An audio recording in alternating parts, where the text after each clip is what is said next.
नमस्कार। अभी नामांकन केंद्र से बाहर निकल कर आ रहे हैं भगत यादव जी। हम पहले तो जानेंगे कि नामांकन केंद्र में जो आज स्क्रूटनी की प्रक्रिया चल रही थी उसमें क्या हुआ, कितने लोग बचे, कितने गए और भगत जी का क्या हाल है। इन्होंने खुद भी यहाँ से नामांकन कराया था। बहुत स्वागत है, बताएं क्या चल रहा था अंदर में। स्कूटनी का प्रक्रिया चल रहा था, उसमें हमारा जो है नामांकन स्वीकृत किया गया है और बहुत सारे लोगों का अस्वीकृत भी हुआ है। किस दल से आपने यहाँ पर नामांकन किया था? देखिए, हम लोग तो राष्ट्रीय जनता दल के कार्यकर्ता हैं, लेकिन हम लोग निर्दलीय किए हैं। निर्दलीय। आप तो एक बड़े दावेदार थे राजद में भी, टिकट वितरण पर क्या कहेंगे?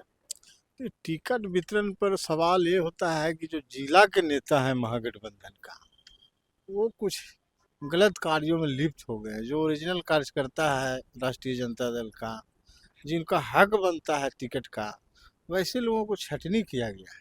ये साजिश है। तो आपने शीर्ष नेतृत्व तक अपनी बात पहुंचाई थी कि हम भी चुनाव लड़ने वाले हैं, हम भी चाहते हैं। आप तो पहले भी चुनाव लड़े हैं और आपने निर्दलीय प्रत्याशी के रूप में अपना दमखम हाजिर किया। आप पहले कब लड़े थे चुनाव? हम 2010 में चुनाव लड़े थे। उस समय किस दल से लड़े थे? निर्दलीय लड़े थे। निर्दलीय। तो कितना वोट आया था तब आपको? उस समय 15,777 वोट हमको आया था। 15,777। अब 15 साल बीत गए 10 के बाद, अब तक पार्टी ने आपको एक कैंडिडेट के रूप में नहीं माना, क्या कहेंगे? देखिए, 2010 के बाद लालू जी का कहना हुआ कि अभी आपका उम्र है, इस बार मान जाओ, अगला बार आपको लड़ाया जाएगा। फिर हुआ कि इस बार मान जाओ, अगला बार लड़ाया जाएगा। ऐसे करते करते समय निकलता चला गया।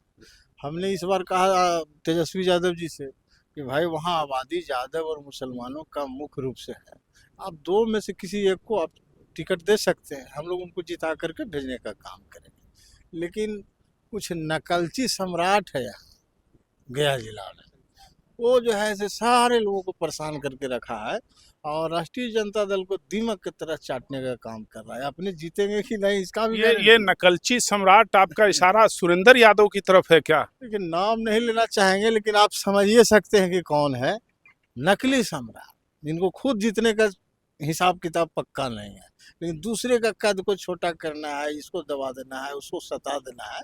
ये अब चलने उलने वाला नहीं। पार्टी का, राजद का यह निर्णय जो यहाँ पर टिकट दिया, ये निर्णय उनके लिए कैसा साबित होगा? बहुत गलत सरघाटी से निर्णय साबित होने वाला है, क्योंकि पिछले बार जिसका आबादी 700 था, उसको हम लोग जिंदाबाद करते करते 5 साल बिता दिए। अब जिसका आबादी मात्र 1300 है, उसको जिंदाबाद हम लोग नहीं कर सकते हैं। लालू यादव जिंदाबाद करेंगे, लेकिन 1300 जिसका वोट है, मात्र 1300 जिसका आबादी है, उसको जिंदाबाद हम लोग नहीं कर सकते, मरते दम नहीं। यहाँ प्रमोद कुमार वर्मा कैंडिडेट हैं, वैश्य समुदाय से आते हैं। उनकी संख्या सिर्फ 1300 कैसे है? वो बैस हम कैसे कह दे भाई, वो तो सोनार जाति से आते हैं। बैस में तो खचिया से 4 खचिया अपने नेता है, उसको उनको कोई नेता बैस समाज के तो लोग नहीं मानता है। तो ये जमीन टफ होने वाली है राजद के लिए, ये कहना चाहते हैं भगत यादव जी। सुरेंद्र कुमार सुमन जी जो डोभी के रहने वाले हैं, इनकी पत्नी वहाँ ब्लॉक प्रमुख हैं। अपनी थोड़ा सा राजनीतिक जीवन के बारे में बताइए। राजनीतिक जीवन हम लोगों का बड़ा पुराना रहा है। 90 से पहले हम लोगों का परिवार जो है माले पार्टी का समर्थक हुआ करते थे।